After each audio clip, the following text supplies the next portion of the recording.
এখানে 2024 সালের খেলার অনুষ্ঠিত আজ 11তম আসরের যে ম্যাচটি খেলছেন 4 নম্বর ওয়ার্ড ও বনাম 1 নম্বর ওয়ার্ড উত্তর বাংলার ওরা 11 জন। সভাপতি গণ অধিকার পরিষদ বিশাল উপস্থিত রয়েছেন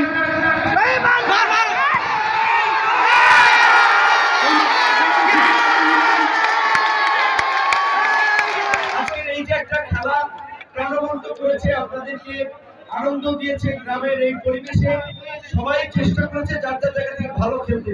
সবাই তো বিজয়ী হতে পারবে না, এটা তো স্বাভাবিক বিষয়। যে কোনো একটা দলকে বিজয়ী হতে হবে, কিন্তু যারা বিজয়ী হয়েছে কিংবা বিজয়ী হয় নাই, সবাই খেলোয়াড়, সবাই আপনাদের পছন্দের মানুষ, সবাই আপনাদেরকে একটা আনন্দ দেওয়ার জন্যই আজকের এই খেলায় অংশগ্রহণ করেছে এবং যারা আয়োজন করেছে তাদেরকে আপনারা চিনেন। প্রতি বছরই তারা আয়োজন করে এবং আমারও সুযোগ এবং সৌভাগ্য হয়েছে এই অংশগ্রহণগুলোর সাথে থাকা। খেলাধুলার ক্ষেত্রে ইয়ং মানুষ হিসেবে সবসময় আমার একটা আগ্রহ আছে এবং তরুণদের মধ্যে, যুবকদের মধ্যে ছোটখাটো বিষয় নিয়ে মারামারি হানাহানি অসহিষ্ণু পরিবেশ, সেক্ষেত্রে এই খেলাধুলা অবস্থায় আমাদের নিজেদের মধ্যে সম্পর্ক এবং সম্প্রীতি প্রতিষ্ঠার একটা মাধ্যম। আলটিমেটলি তাদের মধ্যে একটা আন্তরিক সম্পর্ক তৈরি হয়েছে। তো আমি আপনাদের এলাকার ভাই বন্ধু সহযোগী হিসেবে আপনাদের কাছে দোয়া এবং ভালোবাসা চাই। এবং একটা কথা হয়তো আপনারা ইতিমধ্যে জেনেছেন যে এই আন্দোলন সংগ্রামে আমাদের কতটুকু অবদান ছিল সেটি আপনারা জানেন। যেই আন্দোলনকে কেন্দ্র করে আজকে গোটা দেশের পরিবর্তন হয়েছে, সেই আন্দোলনের অনেক নায়ক ছিলেন, তাদের মধ্যে কিন্তু আমরাও একজন। 2018 সালে আন্দোলন আমরাই শুরু করেছিলাম, 24 সালে এই গণ অভ্যুত্থানের মাধ্যমে সেটার একটা চূড়ান্ত পরিণতি আমরা অর্জন করেছি। এখন সবার প্রত্যাশা গণ অভ্যুত্থান পরবর্তী সবাই মিলে একটা নতুন বাংলাদেশ বিনির্মাণ করা, সেখানে হানাহানি মারামারি বিভেদ বিদ্বেষ বিভাজন থাকবে না। কাজে যারা রাজনৈতিক দলের সাথে আছে এলাকার মানুষ যেন তাদের দ্বারা ক্ষতিগ্রস্ত না হয়।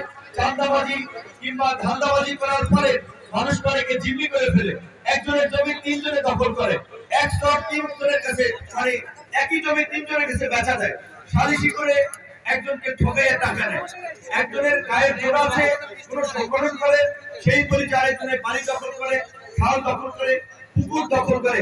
এই কাজ যেন আমাদের মধ্যে কেউ না করে। জাতীয় নির্বাচন করলে এখান থেকে করবো, সারা বাংলাদেশের মানুষ ছেড়ে সমর্থন করে ভালোবাসে, কিন্তু নিজের এলাকার মানুষের তো একটা হক আছে, সেজন্য এখান থেকে নির্বাচন করতে চাই।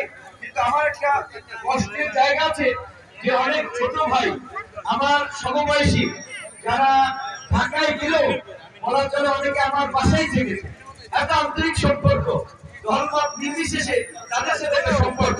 কিন্তু দেখি মাঝে মাঝে কেউ কেউ ফেসবুকে এমন মন্তব্য করেন যেটা একেবারে অগ্রহণযোগ্য এবং অসামাজিক মন্তব্য।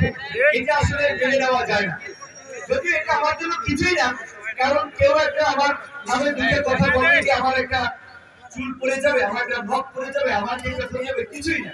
কিন্তু এটা দেখতেও দৃষ্টিকটু দেখায়, এগুলো আমার কোনো ব্যাপার, আমি এগুলো দেখিও না, ভাবিও না। কারণ আমার দেখেন এলাকায় সময় দেওয়ার মতো সময় পাচ্ছি, এলাকার মানুষ তো প্রত্যাশা করে যে তাদের কাজে কর্মে তাদের সুখে দিকে পাশে থাকি, একটু সময় দেই, সেটা আমাদের নেতা কর্মীরা দিচ্ছে। আমার জায়গা থেকে সর্বোচ্চটুকু দিয়ে আজকে এই খেলাকে কেন্দ্র করেই কিন্তু জোর করে তারা আমাকে থাকার জন্য বলেছে। আজকে এখানে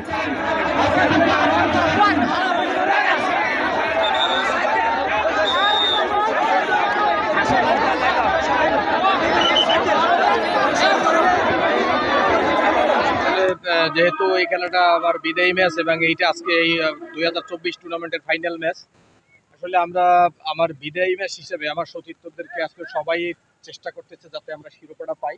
4 নং টিমটাও ভালো টিম, ওরাও ভালো খেলে, তারপরেও আর কি আমরা আমাদের সেরাটা দিয়ে চেষ্টা করব। আর যেহেতু অনেক বছর ধরে এই মাঠে খেলছি, একটু চেষ্টা করতেই পারি, দেখি আল্লাহর রহমত যদি হয় ইনশাল্লাহ। আপনি 2002 সাল থেকে খেলা শুরু করেছেন এবং আজকের এই ফাইনাল ম্যাচ থেকে আপনি বিদায় নেবেন, এই বিষয়ে একটু দর্শক বিষয়ে বলেন।